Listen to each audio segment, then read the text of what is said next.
Hello সবাইকে, good morning. কেমন আছেন সবাই? আশা করছি আপনারা সবাই খুব ভালো আছেন আর আমরাও খুব ভালো আছি।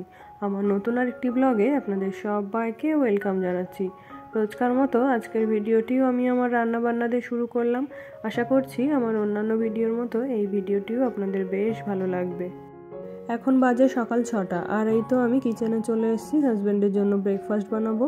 তো ও যেহেতু সকালে রুটি খেয়ে যায় তাই রোজই ওকে আমি হয়তো আলু ভাজা অথবা বেগুন ভাজা বা আলু দিয়ে গাজর ভাজা বা আলু দিয়ে শিম ভাজা এই টাইপের কিছু ভাজাভুজি দিয়ে রুটিটা দিয়ে থাকি। তো আজকে মনে হলো ওকে একটু অন্য কিছু করে দিই, তাতে করে ওরও ভালো লাগবে আবার আমারও একটু নতুন রান্না শেখা হবে।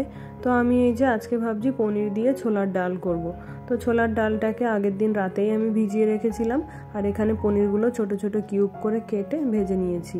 তো তার মধ্যে তেলের মধ্যে দিয়ে দিলাম 5 ফোড়ন, একটুখানি আদা গ্রেট করে দিয়েছি আর দিয়েছি 2টো কাঁচা লঙ্কা চেরা। তারপরে সেদ্ধ করে রাখা ডালটাকে ওই যে দিয়ে দিলাম। তো এখন ডালটা হচ্ছে আর ততক্ষণে আমি রুটিটা বেলে নেব। আর এই তো ঘুম থেকে উঠেই কিন্তু ঘড়ির সঙ্গে কম্পিটিশন শুরু হয়ে গিয়েছে। তো এখন কোথা দিয়ে যে সময় চলে যাবে কিছুই বোঝা যাবে না। তো আমার হাজব্যান্ডকে খাবার দিয়ে ও অফিসে বেরিয়ে গেলে তারপরে আবার সবার জন্য ডাল ভাত করতে হবে, ছেলেও যাবে স্কুলে। তো সকালের রান্না কিছুটা কমপ্লিট করে তারপরে আবার ছেলেকে ঘুম থেকে তুলতে হবে, ওকে ফ্রেশ করাতে হবে। তারপরে সকালে যেহেতু স্কুলে যাওয়ার একটু বইটা না দেখলেও হয় না, তো সেইগুলোও রয়েছে। আবার ও যেহেতু খেয়ে যাবে তার জন্য ওর পছন্দ মতো একটু খাবারও রান্না করতে হবে, আবার টিফিন তো রয়েইছে। তো এই যে রুটিটা হয়ে গেছে, এখন আমার হাজব্যান্ডকে খেতে দিয়ে দিলাম। তো মাছটা আগের দিনই রাখা ছিল, তার জন্য একবারে রান্না করেই তারপরে কিচেন থেকে বেরোবো। তো এই যে মাছটা এখন ভেজে নিচ্ছি আর আজকে করব পুঁই ডাঁটা আর আলু দিয়ে একটা মাছের ঝোল। তো আজকে যেহেতু কাতলা মাছ, তো আমি কাতলা মাছ আর পুঁই ডাঁটা দিয়ে এই তরকারিটা খেতে কিন্তু আমার ভীষণ ভালো লাগে। তো এতে ওই যে শুধু আদা জিরে লঙ্কা বাটা ওটাই দিয়ে থাকি। তো এই যে মাছগুলোও দিয়ে দিলাম। এবার ঝোলটা ঠিকঠাকভাবে ফুটে এলে নুন একটু টেস্ট করে নামিয়ে নেব আর কি। আর অসুস্থতার কারণে আমার ছেলে যেহেতু স্কুল ছুটি হয়েছে তাই ও কিন্তু ক্লাসে সবার থেকেই পিছিয়ে পড়েছে। তো আমি ওর ফ্রেন্ডদের কাছ থেকে সমস্ত ক্লাস ওয়ার্ক হোমওয়ার্কগুলো কালেক্ট করে রেখেছি। তো সেই কাজকর্মের ফাঁকে ফাঁকে আবার যখনই ওকে সময় পাচ্ছি সেইগুলো ওকে খাতায় আবার তোলাচ্ছি নতুন করে।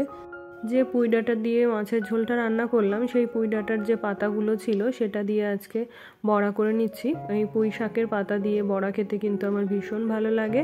তো সকালের খাওয়াটা সেরে আমি একটু রেডি হয়ে নিচ্ছি, বেরোবো। তো ডক্টরের অ্যাপয়েন্টমেন্ট নেব আমার ছেলের জন্য। তো ওর এখন চেক আপ রয়েছে, 2-1 দিনের মধ্যে চেক আপ করাতে হবে। তো সেই জন্য এখানে আমি একটু রেডি হয়ে নিচ্ছি। এখনও ঘরের কাজকর্ম কিছুই করিনি, সব রয়েছে। তো আগে গিয়ে নামটা লিখিয়ে এসে তারপরে যে বাকি কাজকর্মগুলো রয়েছে ওগুলোই করে নেব। তো আমার ছেলেকে যে ডাক্তার দেখেন ওনার কাছে কিন্তু দিনের দিন কোনোভাবেই দেখানো যায় না, অনেক দিন আগে থেকে অ্যাপয়েন্টমেন্ট নিতে হয়।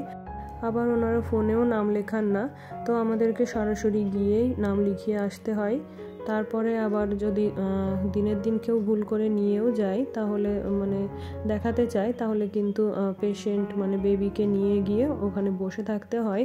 তারপরে ওদের প্রত্যেকের যারা আগে থেকে অ্যাপয়েন্টমেন্ট নেওয়া ছিল তাদের হয়ে যায়, তারপরে কিন্তু আমাদেরকে দেয়। আমি এখন রেডি হয়ে নিয়েছি। তো এখান থেকে ছোট্ট ব্যাগটা নিয়ে নিলাম ফোন ক্যারি করার জন্য, আর একটা ছাতা নেব, আর কিছু টাকা পয়সা তো নিতেই হবে। তো এখন যাই, পরে ফিরে এসে আবার দেখা হচ্ছে।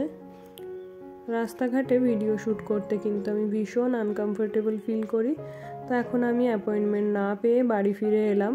দুটো চেম্বার ঘুরেছি কিন্তু সব জায়গায় ওদের স্লট বুক হয়ে গেছে, তো আজকে আর পেলাম না। তো এখন রুমে চলে এলাম, এখনও স্নান হয়নি, তো একবারে স্নান করার সময় চেঞ্জ করব। আর এই যে সকালে বিছানাটা কিন্তু হালকা করে গুছিয়ে নিয়েছিলাম। তো আমার ছেলে স্কুলে যাওয়ার পরে এই বই খাতাগুলো এখানে রয়েছে, তো এগুলো সব এখন ক্লিন করে নেব আর সেই সঙ্গে বেডশিটটাও পাল্টে নেব। আজকে হলো শুক্রবার আর আমি সাধারণত এই শুক্রবারেই বেডশিটটা চেঞ্জ করে থাকি, কারণ আমার হাজব্যান্ডের যেহেতু বেশিরভাগই স্যাটারডে সানডে ছুটি থাকে। তো ছুটির দিনগুলোতে ও যেহেতু সারাদিনই বিছানায় থাকে তখন কোনো রকমভাবে বিছানা আমি চেঞ্জ করতে পারবো না, বা ক্লিন করতে গেলেও একটু ঝামেলা হবে। তো ওর যেহেতু রিল্যাক্স ফিল করে, মাইন্ড ফ্রেশ থাকে, সেই জন্য আমি কি করি ওর ছুটির আগেই বিছানাটা ক্লিন করে ঘরবাড়ি খুব সুন্দর করে গুছিয়ে রাখি, যাতে যে 2 দিন ও বাড়িতে রেস্ট করবে সেই 2 দিন কিন্তু ওর মনটাও খুব ভালো থাকে। এই যে বেডশিটটা আমি তুলছি এটাকে সাধারণত বেড কাভার বলে, কারণ এটা ইলাস্টিক দেওয়া ফিটেড বেডশিট। তো এগুলো আমি অ্যামাজন থেকে নিয়েছিলাম। এই একটা যেটা তুলে রাখলাম ওই একটা, আর যেটা এখন পাতবো, এই দুটো বেডশিট আমি অ্যামাজন থেকে নিয়েছিলাম। তো আমি যে লোকাল দোকান থেকে যে বেডশিটগুলো কিনি সেগুলোর প্রাইস কিন্তু মানে যদি সব থেকে কমও হয় তাহলে 650 টাকা হয়, মানে সব থেকে কম দামের যেটা সেটা। আর এই বেডশিটগুলো কিন্তু আমি 500 টাকার মধ্যেই কিনেছি। তো কোয়ালিটি যে এত সুন্দর এত ভালো হয়েছে তা বলার না, খুবই ভালো। আর বেশ কয়েকদিন হলো আমি এগুলো রেগুলার ইউজ করি, অল্টারনেট করে পেতে থাকি। তো আমার এই বেডশিটগুলো ভীষণই পছন্দের। আর আমার এই ম্যাট্রেসটা ভীষণ নরম হওয়ায় বসার সময় কিন্তু অনেকটা গুটিয়ে যায়, তাই এই ইলাস্টিক দেওয়া বেডশিটগুলো ব্যবহার করলে বিছানায় বসার সময় আর কিন্তু বেডশিটটা গুটিয়ে যায় না। আর আমার ছেলেও যখন এটার উপর লাফালাফি করে তখন কিন্তু এটা যেরকম থাকে সেরকমই থাকে। আর এই তো এখন ঘরটাও ভালো করে গুছিয়ে নিয়েছি, সমস্ত কিছু মুছে ঝাঁটও দিয়ে নিয়েছি। তো এই যে ফাইনাল লুকটা একটুখানি দেখিয়ে দিই।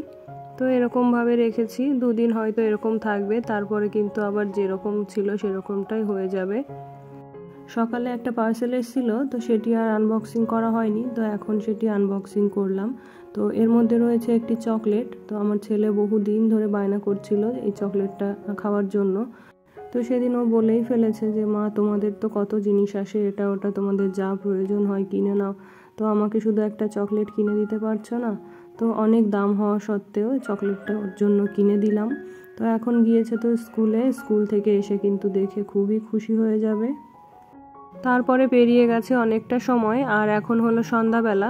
তো আমি ঠাকুর ঘরে সন্ধ্যা দেখিয়ে এখন সমস্ত ঘরে প্রদীপটা একটু দেখিয়ে নিচ্ছি।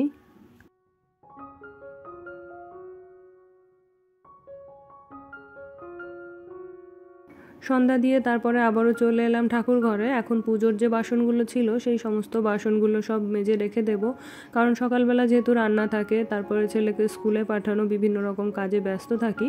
তো এখন ঠাকুর ঘরের বাসনগুলো মেজে রাখলে কি হয়, সকালে অত ঝামেলা হয় না আর কি, স্নান করে পুজোটা দিয়ে নিতে পারি। এই তো সন্ধ্যাটা দিয়ে নিয়েছি, এখন যাব রান্নাঘরে, আমার ছেলেকে একটু টিফিন বানিয়ে দেব। তো ও রোজ সন্ধ্যার সময় যেহেতু খেলে আসে, তার জন্য ওর কিন্তু খিদেটাও খুব জোরে পেয়ে যায়। তো ওই সন্ধ্যার সময় ওকে আমি একটু ভারী খাবার দেওয়ার চেষ্টা করি। তো কখনো ওকে রুটি, ডিম ভাজা বা এগ রোল বা রুটি দিয়ে মিষ্টি দিয়ে এরকম দিয়ে থাকি। তো আজকে ভাবছি যে একটু পনির দিয়ে একটা পরোটা করে দিই। তো এই পনিরটা কিন্তু ও একেবারেই খেতে চায় না, যদি দেখতে পায় তাহলে কিন্তু খাবে না। আর যদি পনিরের তরকারি বা অন্য কিছু করা হয় তখনও কিন্তু পনিরটা খায় না, মুখ থেকে বের করে ফেলে দেয়। তো এইভাবে আমি একবার ওকে করে দিয়েছিলাম, দেখি না বুঝেই খেয়ে নিয়েছে। তো আজকেও ভাবছি সেইভাবে একটু পনির দিয়ে পরোটা করে দিই, তাহলে ও পনিরটাও খাওয়া হবে আর পেটটাও ভরা থাকবে। তো এই তো পরোটাটা বেলা হয়ে গেছে, এখন এটা সেকে ওকে খাবার দিয়ে দেব। তো আজকের ব্লগটা এখানেই শেষ করছি, দেখা হবে আর একটি নতুন ব্লগের সাথে। সেই সঙ্গে সবার সুস্বাস্থ্য কামনা করে আজকের মতো বিদায় চেয়ে নিচ্ছি। ধন্যবাদ।